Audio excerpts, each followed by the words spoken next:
বুদবুদের এই জোড়া শ্মশানকালী মন্দিরটি অত্যন্ত জাগ্রত, ভয়ঙ্কর, রহস্যময় এবং অতি সুন্দর। আর এইরকম জোড়া শ্মশানকালী আমরা কিন্তু খুবই কম দেখতে পাই। এই ভিডিওতে তোমরা যেমন ভয়ঙ্কর কিছু মূর্তি দেখতে পাবে, যা দেখলে তোমাদের গায়ের লোম কিন্তু খাড়া হয়ে যাবে। খুব সুন্দর সুন্দর মায়ের রূপ তোমরা দর্শন করবে, এবং শুধু মায়ের নয়, পিতা মহাদেব, ভোলা মহেশ্বর, শিব শঙ্করের রূপও কিন্তু তোমরা দেখতে পাবে, যা দেখে তোমরা মুগ্ধ হবে। আর এই জোড়া শ্মশানকালী মন্দিরটি ঘিরে রয়েছে বিরাট রহস্য, বিরাট মাহাত্ম্য। এই স্থানে তোমরা যেমন শ্রী শ্রী ঠাকুর রামকৃষ্ণ পরমহংসদেবকে এবং মা সারদা দেবীর একটি সুন্দর মূর্তি যেমন আছে, তেমনি কাল ভৈরবের একটি ছবিও আঁকা আছে। ছবিটি একদম পুরো জীবন্ত। আর তাছাড়া তোমরা দর্শন করবে এমন একটি স্থান, যে স্থানে একদিন পৃথিবীর প্রত্যেকটি মানুষকেই আসতে হয়। মানুষের মৃত শরীর এই স্থানে দাহ হয়ে পঞ্চভূতে বিলীন হয়ে যায় এবং মানুষের আত্মার মুক্তি ঘটে। বন্ধুরা, তাই তোমাদের কাছে আমি একটাই অনুরোধ করব, তোমরা ভিডিওটি প্রথম থেকে শেষ অবধি দেখো।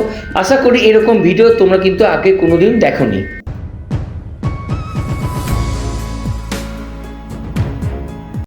আজকে আমি এসেছি বুদবুদের শ্মশানকালী মায়ের মন্দিরটা যে কতটা সুন্দর তোমরা আমার ব্যাকগ্রাউন্ড দেখলেই বুঝতে পারছো। তোমাদেরকে আমি পুরো মন্দিরটা ঘুরে দেখাবো, তোমরা শুধু সঙ্গে থেকো, পুরো মন্দিরটা দেখো। এই শ্মশান কালী মন্দিরে কী রহস্য আছে, কী মাহাত্ম্য আছে, তোমাদেরকে আমি সব কিছু বলবো, তোমরা শুধু সঙ্গে থেকো। বর্ধমান থেকে একটুখানি গেলেই হচ্ছে বুদবুদ বাইপাস ধরে, আর সেই বাইপাসের পাশেই হচ্ছে শ্রী শ্রী জোড়া শ্মশানকালী মাতৃমন্দির। এই মন্দিরে আমরা ভেতরে প্রবেশ করব এবং তোমাদেরকে আমি পুরো মন্দির চত্বরটা ঘুরে দেখাবো। এবং এই মন্দিরে এমন কিছু জিনিস আছে যা তোমাদেরকে অবাক তো করবে, এবং এমন সুন্দর সুন্দর জিনিসও আছে যা তোমাদের দেখতে খুবই ভালো লাগবে। আর আমরা অলরেডি মন্দিরের ভেতরে প্রবেশ কিন্তু করে গেলাম। তো তোমাদেরকে আমি একদম মন্দিরের সামনে আগে নিয়ে যাব। আগে তোমাদেরকে আমি মন্দিরটা দর্শন করাবো, মন্দিরে দেবী মাকে দর্শন করাবো, এবং মন্দিরে যিনি ভৈরব আছেন সেই ভৈরবকেও দর্শন করাবো, এবং একটি ভয়ঙ্কর একটি মূর্তিকে দর্শন করাবো, যা দেখলে, হুট করে দেখলে যে কোনো মানুষের গায়ের লোম কিন্তু দাঁড়িয়ে যেতে পারে, এই বিষয়ে কোনো সন্দেহ নেই। তো বন্ধুরা, চলো আমরা আস্তে আস্তে এবার মন্দিরের ভেতরে যাই। এবং তোমরা কারা কারা ভিডিওটি দেখছো এবং কোত্থেকে দেখছো আমাকে কমেন্ট করে জানিও। এবং ভিডিওটি কমেন্ট করার আগে একটি হাইপ বলে একটি অপশান আছে, অবশ্যই তোমরা ভিডিওটি হাইপ করে দিয়ে ভিডিওটি দেখবে এবং প্রথম থেকে শেষ অবধি দেখবে। আশা করি এই ভিডিওটি তোমাদের ভালো লাগবে, এবং তোমরা যারা বিভিন্ন দুঃখ কষ্টে আছো, মানসিক শান্তি চাইছো, আমি বলবো এই মন্দিরে একবার আসতে পারো, কারণ মন্দিরের পরিবেশটা সত্যি সুন্দর আর মায়ের রূপটি অসাধারণ। এই জায়গায় আসলে মন শান্ত হয়ে যায়। আর এত সুন্দর একটি মন্দির আমার কিন্তু বেশ ভালো লাগছে। এবার আমরা আস্তে আস্তে মন্দিরের ভিতরে প্রবেশ করব, কিন্তু তার আগে মা সারদা দেবীকে শ্রদ্ধাপূর্বক প্রণাম করলাম। এবার প্রণাম করার পরে আমরা এবার আস্তে আস্তে মায়ের মন্দিরের ভেতরে প্রবেশ করব। তো মন্দিরের ভেতরে প্রবেশ করতে সামনে একটি হাঁড়ি কাঠ দর্শন করলাম। তো এরপরে আমরা স্বয়ং মাকে দর্শন করব, কিন্তু মন্দিরে দেয়ালে একটি মায়ের ছবি আঁকা আছে, এবং এখানে তোমরা ভালো করে দেখতে পাবে, এখানে মা শ্মশানকালীর একটি পূর্ণাঙ্গ মূর্তির ছবি আঁকা আছে, এবং তার পাশে মা সারদা দেবী ও শ্রী শ্রী রামকৃষ্ণ পরমহংসদেবের একটি ছবি আছে। এবং মায়ের এই শ্মশানকালী রূপটি অসাধারণ, এবং এখানে ছোট্ট পাড়া মায়ের একটি বিগ্রহ আছে। এটি হচ্ছে আসল শ্মশানকালী মায়ের বিগ্রহ। তো বন্ধুরা, চলো এবার আমরা দেবাদিদেব ভোলা মহেশ্বরকে দর্শন করি। এবারে আমরা আস্তে আস্তে মন্দিরের ভেতরে প্রবেশ করে স্বয়ং দেবাদিদেব মহাদেবের একটি শিবলিঙ্গ আছে। তো এই হচ্ছে শিবলিঙ্গ। তো তোমরা দর্শন করছো, এখানে স্বয়ং শিবলিঙ্গ বিরাজ করছেন। ইনি হচ্ছেন শ্মশানের ভৈরব, শ্মশান ভৈরব। তো তোমরা যারা যারা শ্মশান ভৈরবকে দর্শন করছো, কমেন্ট বক্সে কমেন্ট করো হর হর মহাদেব।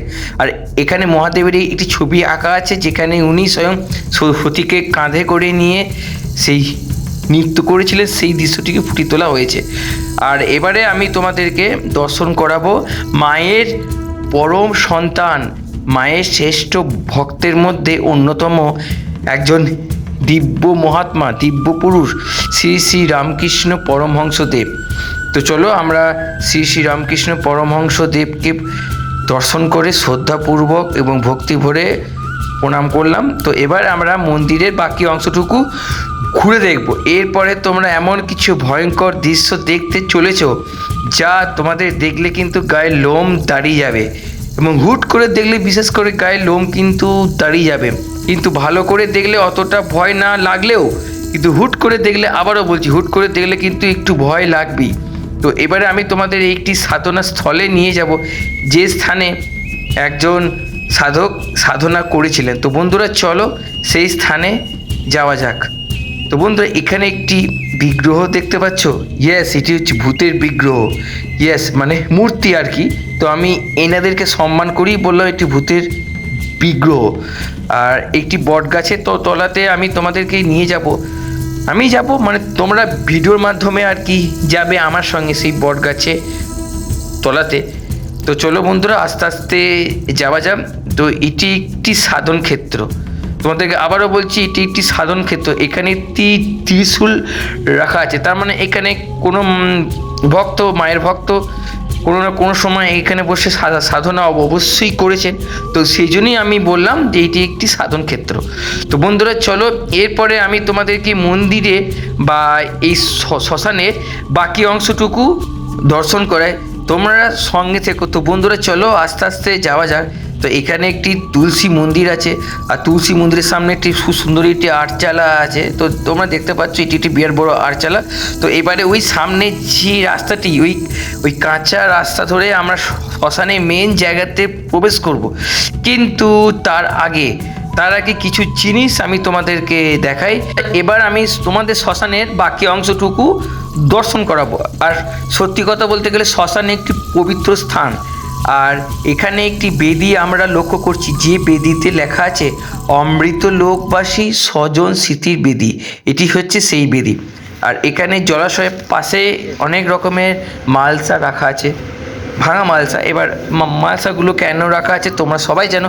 আর এই যে দেয়াল দেখতে পাচ্ছ, এই দেয়ালে বাবা ও মায়ের বিভিন্ন রূপের ছবি দ্বারা বর্ণনা করা হয়েছে, এবং তার পাশে একটি বাণী লেখা আছে, এবং এই বাণীগুলো আমরা কাছ থেকে দেখব। এবং আমি তোমাদেরকে বলছি এই স্থানে এসে না আমার কিন্তু গায়ের লোম খাড়া হয়ে গেছে, কেন জানি না, এক পজিটিভ অনুভূতি কিন্তু আমার ফিল হচ্ছে। আর এখানে স্বয়ং কাল ভৈরবেরও একটি মূর্তি আঁকা আছে ছবির দ্বারা, আর এখানে খুব সুন্দর সুন্দর দেখো লেখা আছে। আর এখানে স্বয়ং মা ছিন্নমস্তা রূপের একটি ছবি আঁকা আছে, এটি কিন্তু খুব সুন্দর। এই প্রতিটি লেখাই কিন্তু খুবই সুন্দর। আর এখানে মায়ের অর্থাৎ মা তারার প্রিয় সন্তান বামদেবের একটি ছবি আঁকা আছে। আর এখানে দেখো খুব সুন্দর সুন্দর লেখা আছে, যা পড়ে চললে জীবন কিন্তু পাল্টে দেবে। আর এখানে বিভিন্ন মনীষীদের ছবি আঁকা আছে এবং ওনাদের বাণীও কিন্তু লেখা আছে। তো বন্ধুরা চলো এবার আমরা আস্তে আস্তে শ্মশানের মেন জায়গাটাতে প্রবেশ করলাম। এই সেই স্থান, এই সেই জায়গা যেখানে মানুষের সমস্ত অহংকার, হিংসা, লোভ সব নষ্ট হয়। কারণ এই স্থানেই মানুষের নিথর দেহ পঞ্চভূতে আগুনের দ্বারা শুদ্ধ হয়ে বিলীন হয়ে যায়। এই স্থানে আত্মার মুক্তি ঘটে। এইখানে মহাকাল ও মহাকালী সর্বদাই জাগ্রত অবস্থায় থাকে। এই এক পবিত্র স্থান, পবিত্র ভূমি, এক শান্তির জায়গা, প্রত্যেকটি মানুষের এক অন্তিম আশ্রয়স্থল। তাই তোমরা যারা ভিডিওটি দেখছো অবশ্যই কমেন্ট বক্সে কমেন্ট করো, হর হর মহাদেব, জয় মহাকালী জয়। তোমরা ভিডিওটি যারা দেখছো তোমাদের কেমন লাগছে আমাকে কমেন্ট করে জানিও। মনে রেখো বন্ধুরা, তোমাদের করা প্রতি কটা কমেন্ট আমাকে অনেকটা উৎসাহিত এবং মোটিভেট করে তোমাদের জন্য এত সুন্দর সুন্দর ভিডিও তুলে ধরার জন্য। তোমরা অবশ্যই ভিডিওতে একটি লাইক আর একটি কমেন্ট করে দিও, কারণ তোমাদের একটু ভালোবাসা আমাকে অনেকটা উৎসাহিত করে। আর এখানে আরেকটি সুন্দর ছবি তোমরা দেখতে পাচ্ছ, এটি কোন দেবতার ছবি তোমরা কিন্তু কমেন্ট বক্সে জানিও। তো দেখো দেয়ালে দেখো খুব সুন্দর সুন্দর দেবীর ছবি আঁকা আছে এবং খুব সুন্দর সুন্দর কিন্তু এখানে লেখাও আছে। তো দেখো খুব সুন্দর একটি লেখা না, সবাইকে আপন করতে হবে। আর সত্যি কথা, সবাইকে আপন করলে সব কিছু সুন্দর হয়ে যাবে। আর এখানে একটি গোমাতারও একটি ছবি দেওয়া আছে, খুব সুন্দর সুন্দর এখানে লেখা আছে। এবং এইগুলোকে লেখা বলা চলে না, এইগুলো হচ্ছে এক একটা বাণী যা মানুষের জীবনকে সম্পূর্ণরূপে বদলে দেয়। আর এখানে স্বয়ং পরশুরামেরও একটি চিত্র অঙ্কন করা আছে। তো আমি বলবো তোমরা যারা ঘুরতে ভালোবাসো, বিভিন্ন মন্দিরে যেতে ভালোবাসো, আমি বলবো এই স্থানটা হলেও একবার আসতে পারো। খুব সুন্দর একটি জায়গা, শান্ত নিরিবিলি পরিবেশ, চারধারে সবুজ গাছপালায় ঘেরা, বেশ সুন্দর জায়গা। আমার কিন্তু বেশ ভালো লাগছে বন্ধুরা। এই ছিল আজকের ভিডিও। এই ভিডিওটি তোমাদের কেমন লেগেছে আমাকে কমেন্ট করে কমেন্ট সেকশনে জানিয়ে দাও। তোমাদের সঙ্গে দেখা হচ্ছে পরবর্তী অন্য একটি ভিডিওতে। বন্ধুরা, টাটা।